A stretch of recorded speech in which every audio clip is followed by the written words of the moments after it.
Hello guys, paper writing की एक और नई वीडियो में आपका स्वागत है। तो जैसा कि मैं बात करता हूँ एवरी संडे को चार्ट फॉर द वीक के बारे में, तो वैसे ही आज मैं आपके लिए लाया हूँ फिर से चार्ट फॉर द वीक। तो चार्ट फॉर द वीक में हम बात करने वाले हैं निफ्टी, बैंक निफ्टी और कुछ शेयरों के बारे में। तो आइए देखते हैं निफ्टी को। तो अभी तक हमारे ग्रुप से नहीं जुड़े हैं तो जाके ग्रुप से जुड़ जाइए, जिसका नाम है पेपर ट्रेड, जो कि डिस्क्रिप्शन बॉक्स में लिंक पड़ा हुआ है टेलीग्राम का, जो कि मैं डेली इस पर बैंक निफ्टी की कॉल पुट प्रोवाइड करता हूँ। शेयर मार्केट से रिलेटिव न्यूज़ भी अपडेट किया करता हूँ, तो आप जाके उससे तत्काल जुड़ सकते हैं। तो देखते हैं, ये आपके सामने निफ्टी का चार्ट लगा हुआ है। तो निफ्टी का चार्ट में हम देखेंगे तो मैंने पिछली वीक बताया था कि हमारे पास ये एक लेवल का सपोर्ट है। ये जो मैंने लाइन ड्रॉ करके रखा हूँ, यानी कि ये लाइन मैंने बोला था ये मार्केट एक बार यहाँ से उठा है। जैसे कि मार्केट यहाँ से एक बार उठा है तो चांस है फिर से आके यहीं से उठेगा। तो ये वीक यहाँ से मार्केट उठा, लेकिन देखेंगे तो हमारे पास जो सपोर्ट था, मैंने यही सपोर्ट बताया था। तो आपको दिख रहा होगा साफ साफ कि मैंने जो सपोर्ट बताया था इसी सपोर्ट के आसपास देखिए आके फिर से ये उठा है। और उठने के बाद मैंने ये भी बताया था कि ये जो एक लाइन मैंने ड्रॉ करके रखा हूँ इस लेवल के आसपास, यानी कि ये हटा देते हैं। तो ये एक गैप था, ये बीच का गैप था। मैंने बोला था ये गैप जिस दिन ब्रेकआउट हो जाएगा गैप के ऊपर, उस दिन हमें एक अच्छी खासी तेज़ी देखने को मिल सकती है निफ्टी में। लेकिन इसने क्या किया, इस वीक इसी के अंदर ही कंसोलिडेट किया। मैंने बताया था ये शूटिंग स्टार कैंडल, एक हैमर टाइप की कैंडल बन गई है, वो भी सपोर्ट के पास। तो अब इसमें तेज़ी बनने की चांस है, लेकिन तेज़ी कब बनेगी, जब ये गैप फिल हो जाएगा और इसके ऊपर ब्रेकआउट हो जाएगा। ये जो लाइन ड्रॉ कर रहा है, तो क्या किया इसने, सस्टेन तो किया इसके ऊपर, उसके ऊपर हाई भी लगाया है, जो कि देखे तो 17,428 का हाई लगाया है। और उसके बाद फिर क्लोजिंग इसने कर दी है 17,314 रुपये के आसपास। लेकिन ये सस्टेन करा ऊपर, लेकिन क्लोजिंग नहीं कर पाया। अगर क्लोजिंग कर देती तो एक चांस होते कि अब फिर से पॉजिटिव ट्रेंड बनने के निफ्टी में। तो कोई दो राय नहीं है, इसमें अभी भी तेज़ी है, लेकिन कुछ ग्लोबल मार्केटिंग की वजह से ये शेयर नीचे आ रहे हैं, जो कि हमारे बाज़ारों पे असर देखने को मिल रहा है। तो इसी का कारण है, नहीं बाकी पॉजिटिव साइन अभी भी बना हुआ है हमारे शेयरों में। जहाँ तक हमारे शेयर जहाँ इतने हाई लेवल तक पहुँच गए हैं, वहीं आप ग्लोबल मार्केट के शेयर देख सकते हैं, वो नीचे ही हायर पिक लगाते हुए नीचे ही जा रहे हैं। तो हमारे शेयर अपने हाई तक कम से कम पहुँच गए हैं। तो देखेंगे तो मैंने जो गैप बताया था, तो ये गैप इसने फिल कर लिया है, लेकिन ब्रेकआउट नहीं कर पाया। अगर ब्रेकआउट करता तो सस्टेन करता, फिर जाके इस हाई तक जाता, जो कि 18,103 रुपये का हाई लगा हुआ था। तो इस हाई तक फिर से जाने की कोशिश करता, पर कुछ नहीं। अब हमें लगता है कि ये थोड़ा कुछ दिन कंसोलिडेट करेगा, क्योंकि ग्लोबल मार्केट कुछ अच्छा खासा प्रदर्शन नहीं कर रहे हैं, तो इसकी वजह से हो सकता है मार्केट कंसोलिडेट करे। अगर मार्केट ग्लोबल मार्केट के संकेत अच्छे रहते हैं तो अपना भी मार्केट ऊपर जाने की कोशिश करेगा। तो देखते हैं, तो हमारे लिए जो पहला सपोर्ट रहेगा, तो हमारे लिए पहला सपोर्ट तो यही इस लेवल के आसपास रहेगा जो मैंने ड्रॉ करके रखा हूँ। तो हमारे लिए पहला सपोर्ट यही रहेगा। तो पहला सपोर्ट इसी लेवल के आसपास रहेगा, जो कि आपको दिख रहा होगा 16,700 रुपये का हमारे लिए पहला सपोर्ट रहेगा। अगर ये सपोर्ट टूटता है तो फिर इसके नीचे भी हमें जाके टारगेट मिल सकते हैं। नीचे के टारगेट हम आपको बताते हैं, हमारे नीचे के टारगेट क्या हो सकते हैं। तो हमारे लिए पहला सपोर्ट तो अभी तो यही रहेगा। हो सकता है इस वीक इसी के अंदर ही कंसोलिडेट करे और इस सपोर्ट तक आ सके, जो कि एक स्ट्रॉन्ग सपोर्ट है 16,700 का। अगर इसके नीचे ब्रेक करता है तो हमारे लिए जो दूसरा सपोर्ट होगा वो इस लेवल के आसपास होगा। यानी कि हमारे लिए जो दूसरा सपोर्ट होगा वो 16,422 रुपये का हमारे लिए दूसरा सपोर्ट होगा। तो राउंड फिगर हम लेते हैं 16,450 रुपये का। तो हम 16,450 का हमारा जो सपोर्ट रहेगा वो दूसरा सपोर्ट रहेगा, क्योंकि पहला सपोर्ट तो हमारे लिए यही रहेगा 16,790 का। तो इस सपोर्ट का अगर टूटता है तो 16,450 रुपये के सपोर्ट देखने को मिल सकते हैं निफ्टी में। रजिस्टेंस की बात करें, रजिस्टेंस अगर ये इसके ऊपर क्लोजिंग करने में समर्थ रहा तो जाके इसके टारगेट फिर से देखने को मिल सकते हैं। हमें पहला टारगेट देखने को मिल सकता है 17,700 का और दूसरा टारगेट 18,100 का। तो ये दो टारगेट हमें देखने को मिल सकते हैं निफ्टी में, और सपोर्ट रेजिस्टेंट मैंने आपको बता दिया है। तो चलते हैं बैंक निफ्टी की ओर। तो देखेंगे तो बैंक निफ्टी में क्या कुछ खास है। तो देखेंगे तो बैंक निफ्टी ने भी अपना हाई के लेवल के आसपास पहुंचा है, उसका दोबारा इसने जाने की कोशिश नहीं कर पाया, जो कि पहला इसका हाई लगा था 41,830 रुपये का। फिर जाके इसने भी लगाया है 41,840 रुपये का हाई, लेकिन फिर से सस्टेन नहीं कर पाया, आके नीचे ही आ गया है मार्केट। तो जो सपोर्ट था, जो कि मैंने बताया था अपने बैंक निफ्टी में भी पिछले वीक जो सपोर्ट बताया था इसी लेवल के आसपास मैंने सपोर्ट बताया था कि हमारे लिए जो सपोर्ट का काम करने वाला है वो यही लेवल सपोर्ट करेगा, क्योंकि यहाँ से हमें एक अच्छी खासी रिकवरी देखने को मिली, एक शूटिंग स्टार कैंडल बनने को देखने को मिली। तो शूटिंग स्टार कैंडल सस्टेन करता, जब इस शूटिंग स्टार कैंडल के ऊपर हमें ब्रेकआउट मिलता है, इस हाई के ऊपर ब्रेकआउट देखने को मिलता है, और एक ये गैप डाउन जो हुआ था तो ये गैप भी फील हो गया है लेकिन ब्रेकआउट नहीं हुआ, तो हमें एक अच्छी खासी इसके ऊपर ब्रेकआउट भी देखने को मिल सकता है। ये गैप फील होकर इसके ऊपर ब्रेकआउट हो जाए, यानी यहाँ पर एक हमें एक ब्रेकआउट देखने को मिल जाए, जो कि इस लेवल के आसपास हमें एक ब्रेकआउट देखने को मिल जाए यहाँ पर, तो जाके ये सस्टेन करेगा, फिर जाने के ऊपर की कोशिश करेगा। लेकिन देखेंगे तो हाई तो लगाया है लेकिन उसी रेजिस्टेंस को लेकर ये शीर्ष से नीचे को ही क्लोज किया, ऊपर जाके क्लोज नहीं कर पाया है।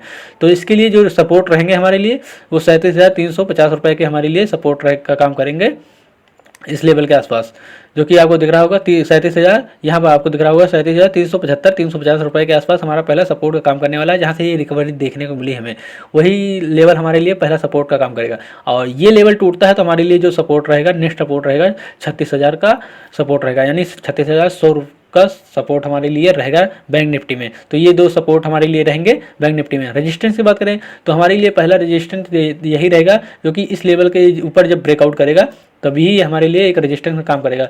तो अभी देखेंगे तो हमारे लिए पहला रेजिस्टेंस यही रहेगा, जो कि 39,500 का हमारे लिए पहला रेजिस्टेंस रहेगा। इसके ऊपर ब्रेकआउट करता है तो हमारे नेक्स्ट जो रेजिस्टेंस रहेंगे वो मैक्सिमम रहेंगे 40,600 रुपये के आसपास। तो ये दो रेजिस्टेंस रहेंगे, पहला रेजिस्टेंस हमारे लिए 39,500 का और दूसरा रेजिस्टेंस हमारे लिए रहेगा 40,500 का। तो ये दो रेजिस्टेंस हमें देखने को मिल सकते हैं। नीचे सपोर्ट 37,375 का 350 तक के बीच में, और देखेंगे तो दूसरा सपोर्ट 36,100 रुपये के बीच के लिए ये दो सपोर्ट रहेंगे।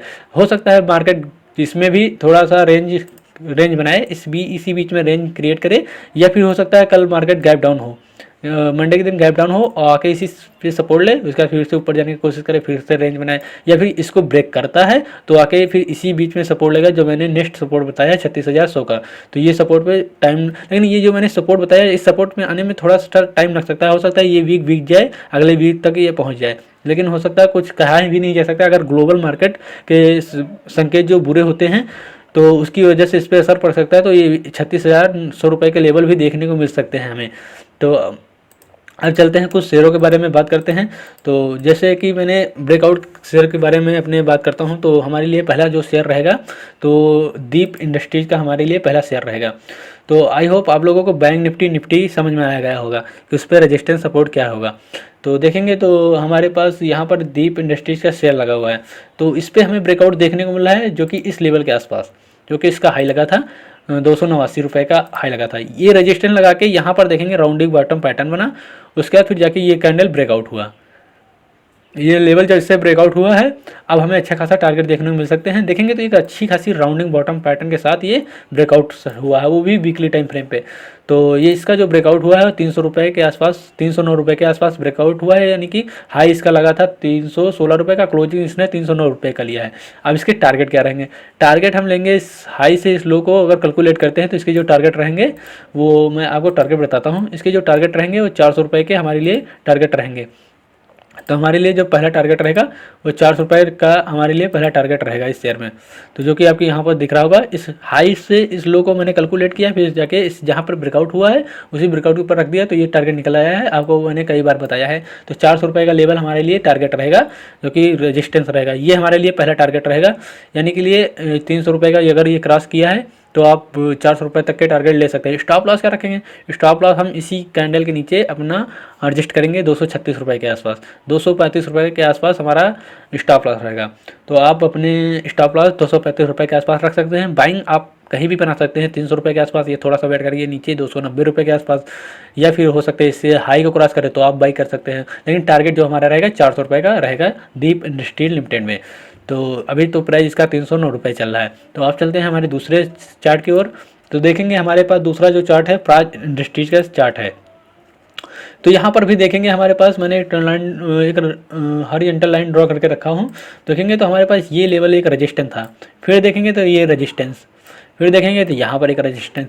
अब जाके इसने ब्रेकआउट किया है, आपको दिख रहा होगा साफ साफ इसने जाके इस लेवल को ब्रेकआउट किया है, जो कि ₹430 का लेवल एक क्लोजिंग बेसिस था, लेकिन हाई जो कि क्लोजिंग जोन था, और हाई जोन देखें तो 448 का हाई जोन है। तो देखेंगे तो हाई जोन भी ब्रेक किया है लेकिन क्लोजिंग नहीं कर पाया। देखेंगे तो हाई जोन इसका 448 का था, लेकिन इसने 461 का हाई लगाया है और इसने क्लोजिंग किया है ₹448 के, यानी कि ये रेजिस्टेंस था, इसी के आसपास इसने क्लोज किया है। अगर मार्केट में कुछ गलत असर पड़ता है तो इसमें भी असर पड़ेगा, ये थोड़ा सा फिर पुल बैक आ सकता है, थोड़ा सा डाउन हो सकता है ये शेयर। लेकिन क्लोजिंग बेसिस पे देखा जाए तो इस शेयर में हमें एक ब्रेकआउट देखने को मिल रहा है, क्योंकि ₹430 के ऊपर ब्रेकआउट देखने को मिला है, ये भी सस्टेन कर रहा है। वो भी यहाँ पर अच्छा खासा वैल्यूम बना है, जो कि पिछले इतने वीक के मुकाबले देखा जाए तो इतना अच्छा वैल्यूम यहाँ पर देखने को मिल रहा है। तो आप इस शेयर में भी अपनी नज़र रख सकते हैं, जो कि ₹448 का प्राइस चल रहा है। इसके टारगेट क्या रखेंगे, तो इसके भी टारगेट हम रखेंगे, इसके हाई से इसके लो को कैलकुलेट कर लेंगे। तो चलिए इसमें मैं कैलकुलेट करके आपको दिखा देता हूँ। इस प्राइस से नहीं, हाई से इस लो को हम नाप लेते हैं, इस लो से हाई से नापते हैं और जहाँ पे इसने ब्रेकआउट किया उसी पे रखते हैं। तो हमारे पास जो टारगेट निकल के आ रहा है वो निकल के आ रहा है ₹590 का हमारे लिए टारगेट निकल के आ रहा है। तो ये इस टारगेट तक आप बने रह सकते हैं, ₹590 तक के टारगेट के लिए आप इसको होल्ड कर सकते हैं, या फिर उससे पहले के टारगेट तक आप उसमें बने रह सकते हैं। तो हमारे लिए जो टारगेट रहेगा ₹590 का टारगेट रहेगा। और देखें तो हमारे स्टॉप लॉस क्या प्लान कर सकते हैं, स्टॉप लॉस हम प्लान करने वाले हैं इसमें 400, मैक्सिमम देखें तो ₹370 का। और देखेंगे तो अगर हम बात करें तो हमारा 1:2 यहाँ पर रिस्क बन रहा है, यानी कि हमारा जो रिस्क बनेगा 1:2। अगर आप यहीं पर कहीं पे लेते हैं इस शेयर को तो देखेंगे तो हमारे पास ये इस हाई तक देखें तो 31% का हमारे लिए रिटर्न दिख रहा है। और देखेंगे स्टॉप लॉस हमारे लिए जो कि दिख रहा है, जो कि मैंने 370 के नीचे बोला है, तो 370 के नीचे हमारा स्टॉप लॉस होगा 17%। तो हमारे लिए 17% का स्टॉप लॉस रहेगा, 38% का हमारे लिए टारगेट रहेंगे। तो आप इसमें 1:2 ले रहे हैं, जो कि प्राज इंडस्ट्रीज का शेयर है। तो आप भी अपने इस निडार पर रखिए और देखिए जाके इस पर एनालिसिस करिए जाके, और इस शेयर को अपनी तरफ से काफ़ी अच्छा सा एनालिसिस करें, फिर जाके इसमें आप अपनी पोजीशन बना सकते हैं। तो दीप इंडस्ट्रीज और प्राज इंडस्ट्रीज, ये 2 शेयर पे आप नज़र बना के रख सकते हैं, जो कि मैंने आपको टारगेट बताया। दीप इंडस्ट्रीज में ₹400 का टारगेट और स्टॉप लॉस ₹235 का। और देखेंगे प्राज इंडस्ट्रीज में ₹590 का टारगेट और स्टॉप लॉस 400 और ₹370 का। तो ये 2 शेयर आप बना के अपनी नज़र में बना के रख सकते हैं। और देखेंगे तो बैंक निफ्टी और निफ्टी के आपको लेवल समझ में आ गए होंगे कि इस वीक हमारे लिए क्या सपोर्ट क्या रेजिस्टेंस हो सकते हैं। तो आई होप आप लोगों को वीडियो पसंद आया होगा। अगर वीडियो पसंद आए तो हिट द लाइक बटन है, चैनल को सब्सक्राइब करें। तो मिलते हैं नेक्स्ट वीडियो में, तब तक के लिए थैंक यू सो मच। जय हिंद, जय भारत।